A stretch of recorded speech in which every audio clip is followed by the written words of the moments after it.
BBOR BlackBoxOnlineRadio, coming to you from West Virginia, BlackBoxNed88 on Instagram for the bonus podcast. And today is a Wednesday, and normally on Wednesdays I do a segment where I respond to your questions and comments, but that is going to have to wait until next week because we have some breaking news, and the remains of Brandon Lawson have most likely been identified. Now, there is still some question about, do the police actually have all of the right information, but I think that there's a very high chance that they do. Brandon Lawson disappeared when he was 26 years old. On August 9th of 2013, he was driving his truck in Texas, heading toward Abilene, Texas from San Angelo, and something happened to him. His truck ran out of gas. He made a couple phone calls, including a 911 call that has become very viral now. And over the past couple of years, I have done tributes or just updates for the year 2020 and the year 2021, where, again, I was responding to a lot of you guys and your questions about the disappearance of Brandon Lawson, and I was thinking about his case recently, and I was wondering, is this one that is never going to go completely closed? Is this always going to remain unsolved? And the answer to that is most likely no. I mean, let's not kid ourselves. There are lots of unsolved cases that may never achieve full closure, but this is one that might actually get some answers. So my heart goes out to the family, and I was really quite surprised that a lot of the news coverage was coming out 5 days before the time of this recording, but I just saw that the Lord and Arts channel had done an update about Brandon Lawson's remains being found, and then just looking back through some things, there have been all kinds of coverage over the last 5 days. Some of the articles are dated 4 days earlier, 3 days, 2 days, and even 1 day earlier, talking about the discovery of Brandon Lawson's remains. And I also saw that people are sending in comments to those YouTube episodes that I did on the disappearance of Brandon Lawson. And I would like to go over to an article from GoSanAngelo.com that came out 5 days ago, and it says, nearly a decade after San Angelo father of 4 disappeared, his remains may have been found, according to a page dedicated to finding him. Brandon Lawson, age 26, disappeared in 2013. Since his mysterious disappearance along a lonely stretch of highway in Coke County, his family has refused to give up their search. And when I was on the Lord and Arts update, I heard that the remains were actually discovered very close to the site of his vehicle. About 2 p.m. on Friday, February 4th, the Help Find Brandon Lawson Facebook page run by his family posted that the presumed remains of Brandon Lawson had been found. Recently, one of those advocates led a small search party in the vicinity of Brandon's last known location, the post stated, mentioning the party had possibly found clothing. And as I heard in that video, first they found one of his shoes, then they found a second shoe, and then they found his shorts. In our hearts, we know it's Brandon, the Lawson family says. The Texas Rangers conducted a search that ultimately led them to discover human remains in the same area, although DNA tests are needed for confirmation. And as I understand it, and I think you even heard in that little segment there issued by the family, there is still the possibility that the DNA results could come back differently, but they almost certainly believe that, yes, indeed, these were Brandon Lawson's remains. And one of the reasons why there was a holdup in the search is because Brandon's remains were on private property. And if I remember back to the first time I ever watched a Brandon Lawson video and what could have possibly happened to him, it's that the land was private, but it wasn't used for a residence. It was recreational land that the owners used for hunting and private expeditions, so they weren't on the property very frequently. And John Lorden actually said the first time they heard about the disappearance of Brandon Lawson was from him, so they were not aware, and it was just an unexplored part of the land. But there is even an article on Yahoo News talking about the disappearance of Brandon Lawson, Brandon Lawson made a 911 call 9 years ago, then went missing. His remains may have been found. This was on February 7th by Alana Edgin, and just citing the source. Nearly a decade after San Angelo father disappeared, his remains may have been found, according to a page dedicated to him. Brandon Lawson disappeared one night in 2013. Since his mysterious disappearance along a lonely stretch of highway, his family has refused to give up answers. And then they posted at 2 p.m. on February 4th that the presumed remains had been found. Brandon Lawson's disappearance has been one that truly fueled the true crime community, because people were sharing all types of theories, and even me, when I was just starting out this channel, Black Box Online Radio. The disappearance of Brandon Lawson was a case where I truly wanted to just say, this is what I think happened. And I would talk about how, okay, you can hear him talking on a 911 call. It sounds like there's a gunshot in the background, and that, did he witness the state troopers doing something that was inappropriate, and they responded in a destructive way? And that's what a lot of people were trying to do. They're trying to listen to that 911 call that Brandon made, and they were connecting it to a possibility that he was either murdered by the state troopers, or that they were trying to apprehend some other fugitive and Brandon got caught in the crossfire in some way. It's quite possible that there could be a much simpler explanation, and a lot of this was cleared up when Kyle Lawson, Brandon's brother, appeared on the podcast Crawl Space, and he talked about how Brandon was most likely under the influence of drugs at the time of the call, particularly methamphetamines was the word that he used, and that it could have been a case of methamphetamine-induced psychosis, and it's not some grand conspiracy that the state troopers are trying to cover up the actions of Brandon Lawson. But he kept saying, well, I guess we should say the recording was played over and over again. They were saying the word stapers, and that became an enormous debate. Is he talking about state troopers?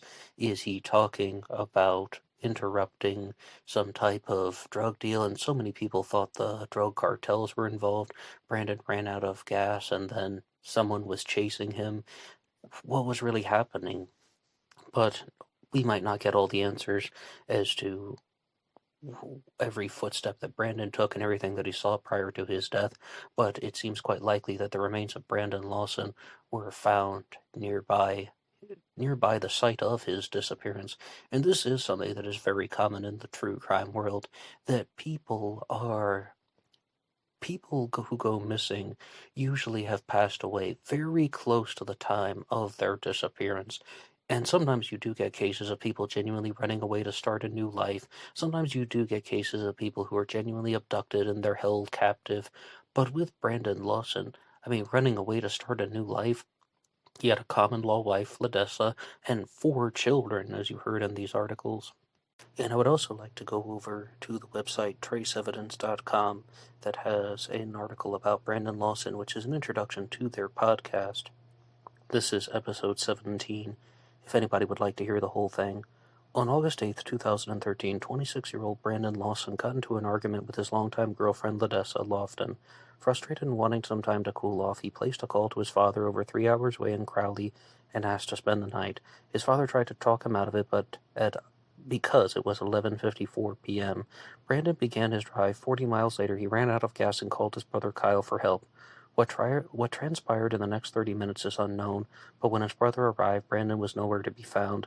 After searching for hours, there were no traces of Brandon. The family would later learn that shortly after Brandon called his brother, he made a 911 call. In the 911 call, Brandon was freaking out, clearly frantic and talking fast. The interpretation of what he said became hotly debated amongst family, police, and online investigators.